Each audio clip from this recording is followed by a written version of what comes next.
हमारी कमी है।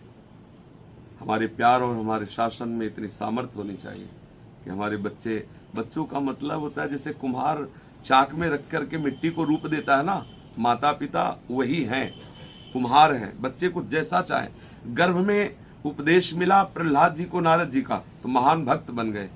एक उधर जन्मभूमि की तरफ एक सुल्ताना डाकू हुआ, बहुत नामी डाकू था। वो जब अंग्रेजों का राज्य था तब पकड़ा गया, उसे फांसी की सजा हुई। तो उससे कहा गया तुम्हारी अंतिम इच्छा क्या है? तो उसने कहा मैं माँ से मिलना चाहता हूँ। माँ को बुलाया गया, माँ आई लाला, तो दौड़ करके माँ की नाक भर ली और काट ली पूरी माँ दांत से। तो अंग्रेजों ने पूछा कि तुमने क्यों काट ली? बोले जिस समय हम स्कूल में जाते थे एक पेंशन चुराई थी, अगर उसी समय माँ थप्पड़ मार देती, कहती है बहुत गलत कार्य है, तो मैं आज फांसी पे न चढ़ता। मेरी माँ ने कहा बढ़िया, भले ले आए, लिखने के काम आएगी। मेरा उत्साह बढ़ा और मैं डाकू बना और आज मैं फांसी में चढ़ा, उसका कारण मेरी माँ है।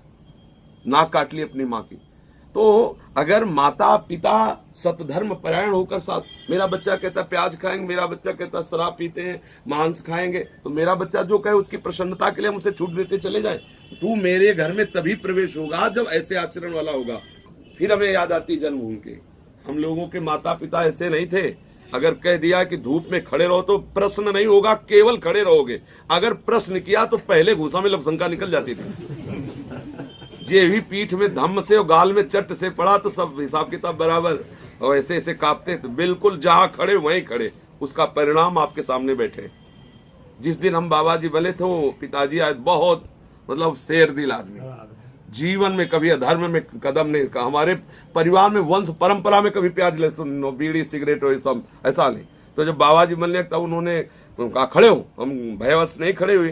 13 वर्ष के थे तो चिकने गाल और हम कहा भाई पिटाई डट के, और हिम्मत करके चुपचाप बैठे रहे, जो होगा सो। खड़े हो, बिल्कुल वो कठोर शासक थे। खड़े तो हम बड़े भैया कहते थे उनको, पिताजी को, क्योंकि चाचा बड़े भैया कहते थे ना, तो सब परिवार के जन्म। तो हम कहा बड़े भैया चाहे मार डालो, हम घर नहीं जाएंगे, हम बाबा जी बनेंगे। तो बहुत प्यार दृष्टि से देखा। तो उनका सच्ची बात, हम कहा चलो, हम कहा कह दिया घर नहीं जाएंगे चाहे मार डालो। उनका नहीं, यहां नहीं बैठना, हम तुम्हें संत के पास ले जाएंगे, वे तुम्हें संत बनाएंगे, हम घर नहीं ले जाएंगे। जब खड़े हुए तो ऐसे छाती से लगाया उन्होंने, विशाल का शरीर उनका था, छाती से लगाया और ऐसे काफी देर लगाए रखे ऐसे, और कहा हम आशीर्वाद देते हैं, ऊसर में बैठोगे तो भी फूल बरसेंगे। पिताजी ने कहा पर ये ध्यान रखना, अगर किसी की बहन बेटी छेड़ी, जीवन में सुना और हम जिंदा रहे तो पहले हम तुम्हें काटेंगे, जाके ध्यान रखना। नहीं तो घर चलो, सब है, ब्याह करना और भजन करना जैसे सब परिवार के कर रहे हैं। अगर बाबा जी बनना है तो ये नियम ले लो कि जीवन में किसी बहन बेटी को देखा तो हम वहीं काट डालेंगे आके, हमें सफाई की जरूरत नहीं पड़ेगी। सोच लो अभी, हम कहा जीवन में तुम्हें कभी शिकायत नहीं मिलेगी। ले गए, जो गुरुजी ने हमें स्वीकार किया, उन गुरुजी से संत जनाते रहते थे। तो उन्होंने जे देखा तो पिताजी से कहा कहो पांडे कैसे आए? पांडे परिवार में जन्म हुआ। बोले स्वामी जी लड़का कहता है हम भजन करेंगे। तो आई तरह देव बोले क्यों रे भजन करेगा?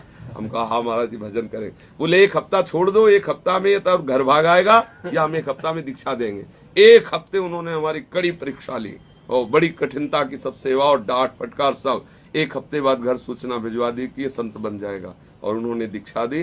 और ऐसा अगर माता पिता शासन में बच्चे को न रखे और छूट दे दे तो वही तो चोर बनते हैं, वही गंदे आचरण वाले बनते हैं। ऐसा कैसे कि हम अपने धर्म को भ्रष्ट कर दे, माता पिता अपने धर्म को नष्ट कर दे बच्चे की प्रसन्नता के लिए? हमें तो ये बात समझे में नहीं आती। आपके बच्चे हैं और आपकी अनुमति के बाहर, ऐसा हमारी समझ में, चूंकि हम ऐसे परिवार में जन्मे कि वहां अनुशासन ही जीवन था, और जिस देश में अनुशासन नहीं, जिस ग्राम में अनुशासन नहीं, जिस परिवार में अनुशासन नहीं, निश्चित वहां धर्म ही वास करता। धर्म कैसे? अनुशासन एक मतलब आप देखो, अगर अपने राज्य में अनुशासन न हो तो भ्रष्टाचार फैल जाए। अनुशासन सबसे बड़ी सामर्थ्य है। तो इतना मृदु अनुशासन तो होना चाहिए कि बेटा ये गंदी वस्तु है, संत जन मना करते हैं, ठाकुर का भोग नहीं लगता। जब ठाकुर नहीं पाते तो बेटा तुम कैसे पाओगे? अगर हम प्यार दुलार से समझाएं तो बच्चे समझ सकते हैं, नहीं तो अपने प्रेम का हक है कि ठीक है अगर तुम वो पाओगे तो हम घर में नहीं बनाएंगे, बाजार से पाओ, और देखते हैं कितने दिन बाजार से पाओगे। हम तुम्हें प्यार नहीं करेंगे अगर तुम प्याज पाओगे, मांस पाओगे, शराब, ये सब हम ऐसा। तो वो शासन एक होना चाहिए।